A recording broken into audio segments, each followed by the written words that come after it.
Yes,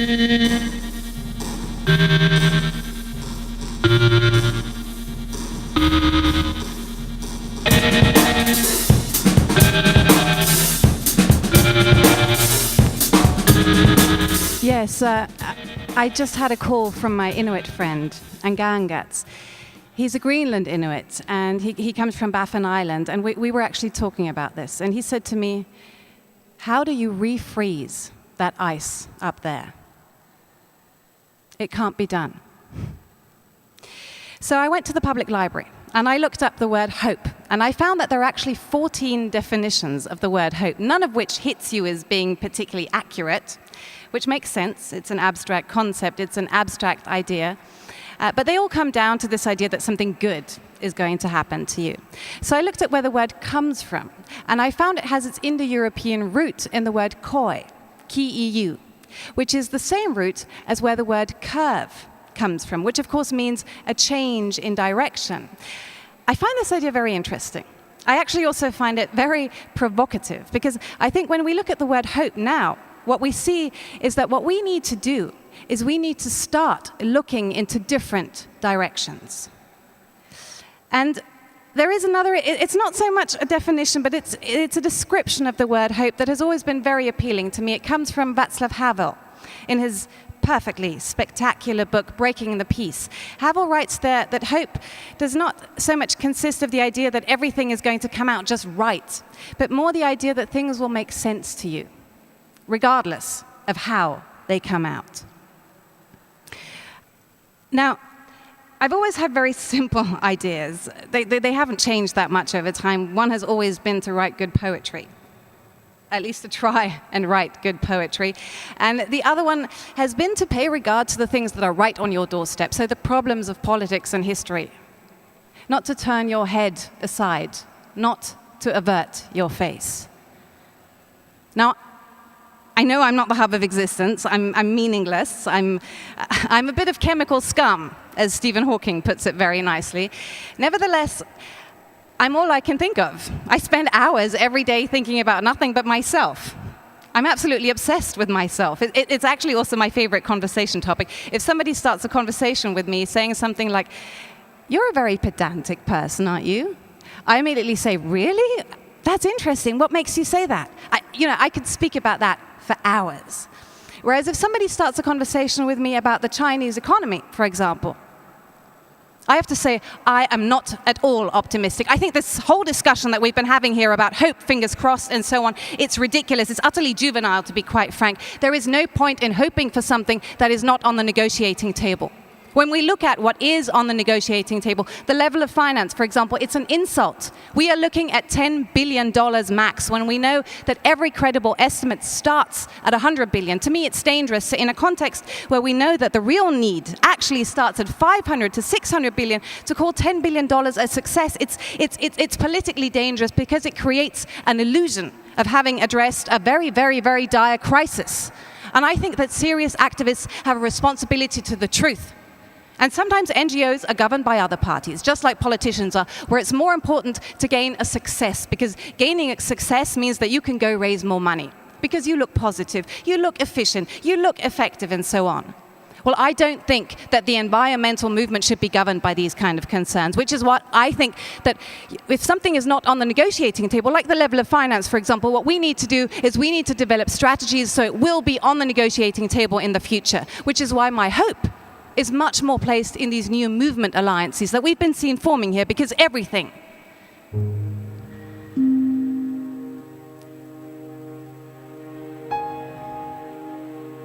is so much more complicated than you think. You only see a tenth of what is true. There are a billion little strings attached to every choice that you make. You can destroy your life every time that you choose. They say that there is no fate, but there is. It's what you create. And even though this world goes on for eons and eons and eons, you are only there for a fraction of a second. And so I think the consequence of that is that this consensus, this whole consensus about the consensus has begun to crack. I mean, that's just a political reality. If we look at all of these factors, starting from the East Anglia emails, moving on to this very cold and rainy summer that we've been seeing this year, these all have an effect, a very real political effect. And I think the consequence of that is that we see a crack in this consensus. When I first visited the Arctic, I was absolutely amazed by the pristine beauty of the place. This whiteness of the ice and the snow. You have a visibility there of 100 miles into absolutely every direction. I traveled there with Inuit hunters on dog sleds in a polar desert. Now, these are people for whom ice is life. They have been ice adapted for roughly 20,000 years, so their whole collective memory is only about ice. Their young children still think that when you get to the horizon, and of course you're always surrounded by horizon there, that when you get to that horizon, there is not either a place with sun and grass and flowers, nor is it the end of the world. But when you get to that horizon, there is another horizon. So there is nothing but ice. These are people who have no sense of boundaries, whose boundaries are so wide that they stretch all across the globe. What was most impressive to me about Antarctica was the silence. This complete immobility of the scene. It's like a mental image of our globe in its most primitive state. It's a spectacle of chaos.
At some point, I began to cry. And that went on for many months. Sometimes it was just a few romantic tears rolling down my cheeks.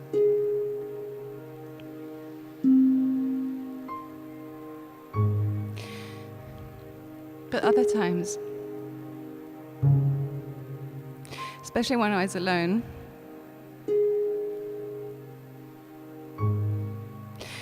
it would come from deep down inside of me. It would well up. And I would wail.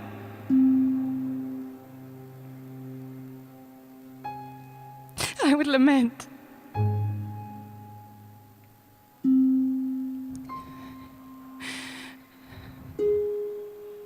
I would cry out to the world.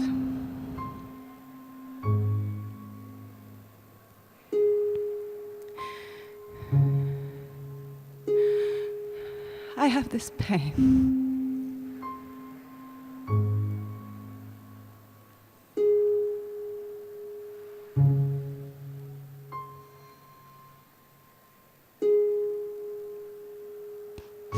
And I went to see a psychotherapist, and that was great, because I would go in there and I would sit down and I would talk about nothing but myself for 50 minutes, crying, and that cost me 70 euros. So I think the problem is absolutely soluble, and even in a way that is relatively cheap. Because the idea in its most basic form is that you take sulfides, sulfuric acid particles, and what you do is you put them into the upper atmosphere, into the stratosphere. Now what they do there is they reflect away the sunlight. And that, of course, cools down the planet. And we know for certain that this works. Not because we've done it, not because I've done it, but because nature has done it. The volcanic eruption of Mount Pinatubo in the Philippines in 1991 discharged millions of tons of sulfur dioxide into the atmosphere, and as a result, the Earth's temperature decreased worldwide over the next couple of years. So what happens is that we have shielded the atmosphere a little bit. There's no big mystery to it. There is, of course, a lot of mystery in the details. There are many bad side effects, but we know that it works. And I think what is very important to say is that it's very fast, because a bunch of the other things that we really ought to be doing, like wind power, nuclear power, solar power, all of these things, they are intrinsically slow because it takes time to build and to optimize all of the hardware. So what scientific engineering does is it gives us an extraordinary power to control the planet, an extraordinary power for weather and climate control. I'm not saying that scientists are working in their labs on some crazy idea to engineer this whole planet. What I'm saying is scientists are working in their labs, creating a science that makes it easier and easier to do. And I think another thing that is very important to say is how cheap it is. Because it's absurdly cheap. It's actually conceivable to say that with 0.0001% of GDP, we could bring on another ice age. Yeah, you can argue the sanity of that. I'm not saying that that is what we should do, but that is the power that we have. So, because of this, we could actually deal with this whole problem without reducing emissions at all. And just as the concentrations go up, we increase the amount of geoengineering. Of course, under this scenario, we walk further and further away from the current climate. We get all sorts of other bad side effects from too much CO2 in the atmosphere, like ocean acidification, for example. I think only one or two very odd folks out there are saying that this is exactly what we should do. But what I want to throw into this discussion here tonight, what is very important to me, is right now we are thinking of a big rich country like the US who would do something like this. But it might very well be that, say in 2030, a country like China wakes up, decides, whoa, climate impact's completely unacceptable. Well, they might just decide that they would rather have a geoengineered world than a non-geoengineered world. And we will have no international mechanism to figure out who makes the decision here. I'm not saying that these are the things that keep me awake at night, okay? These are not the things that I obsess about.